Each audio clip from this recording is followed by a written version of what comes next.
В России значительно ограничили возможность совершать аудио и видеозвонки через WhatsApp и Telegram. Многие пользователи столкнулись с тем, что привычные виды связи больше не работают стабильно.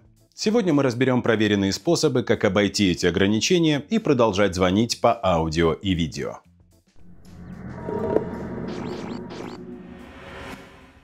Сначала очевидные, но нужно их проговорить.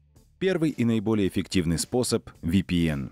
Он маскирует ваше реальное местоположение и позволяет обходить региональные блокировки. Важно понимать, оба собеседника должны быть подключены к VPN. Только в этом случае соединение будет стабильным.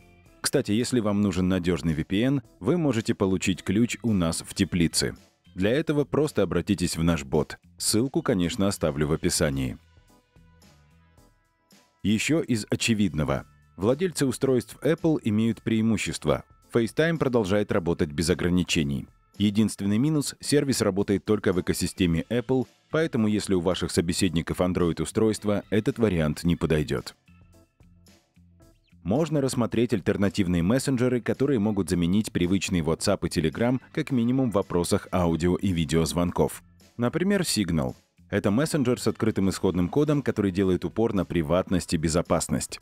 Он предлагает качественные голосовые и видеозвонки, групповые чаты, отправку файлов и исчезающие сообщения. Signal использует протокол шифрования, который считается золотым стандартом в индустрии. Интерфейс интуитивно понятен, а функционал очень похож на привычные мессенджеры. Регистрируемся со своим номером телефона, заходим в чат с контактом, звоним. Минус — он попал под блокировки, и для его использования может понадобиться VPN. Session — еще один приватный мессенджер, который не требует номера телефона для регистрации. Он работает через децентрализованную сеть. Session поддерживает голосовые сообщения, файлы и групповые чаты. Более полный обзор есть у нас на канале. Можно перейти по появившейся подсказке или по ссылке в описании. После установки он предложит создать аккаунт, и от вас потребуется только ввести отображаемое имя. Если нажать на плюс, будет предоставлена возможность создать новый чат. QR-код или ссылка для того, чтобы отправить собеседнику. Но перед этим нужно зайти в настройки, конфиденциальность и включить функцию звонков. По умолчанию она выключена. Есть предупреждение о специфике бета-версии. IP будет виден.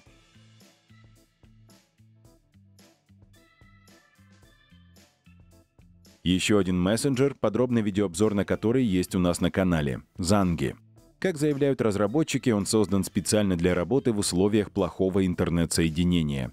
Он отлично подходит для звонков и сообщений даже при низкой скорости интернета. Zangi предлагает бесплатные звонки между пользователями приложения, отправку файлов, групповые чаты и все, что привычно нам по другим мессенджерам. Плюс приватность. Регистрация практически в один клик. Соглашаемся, жмем «Продолжить», выбираем отображаемое имя. Можно сразу установить пароль, можно пропустить этот шаг. Все, получаем приватный номер, с помощью которого и можно будет в дальнейшем общаться. Жмем «Начать» и вводим номер собеседника, которым он с нами поделился. И тут можно выбрать формат общения — текст, аудио или видео.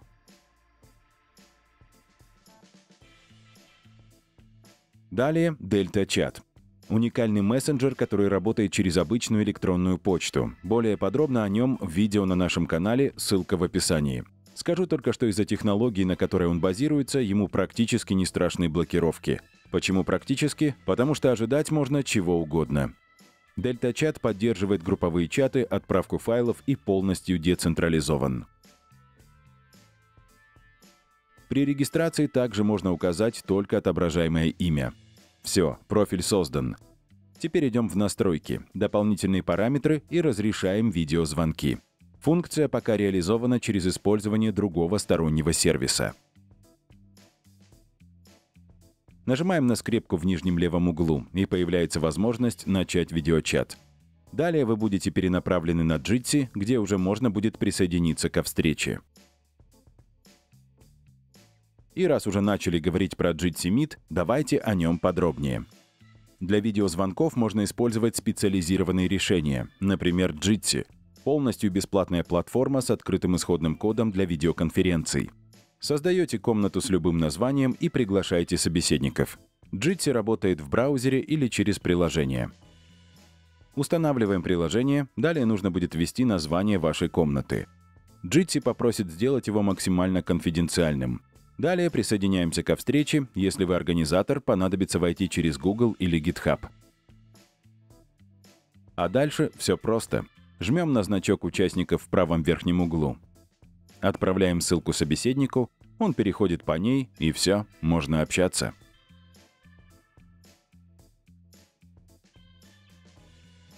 Ну и если говорить о специализированных решениях, то просто напомним о Zoom, который остается одной из самых популярных платформ для видеозвонков.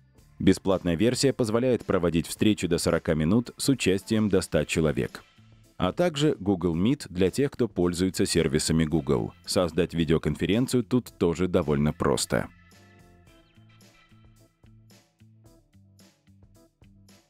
Конечно же, это далеко не полный список способов для поддержания связи. Было бы очень интересно узнать и ваши решения. Мы будем очень благодарны, если вы поделитесь вашими идеями в комментариях к этому видео. На этом все. Пожалуй, в современном мире самое главное – оставаться людьми. Во всех смыслах. Александр Рыбаков, Теплица социальных технологий.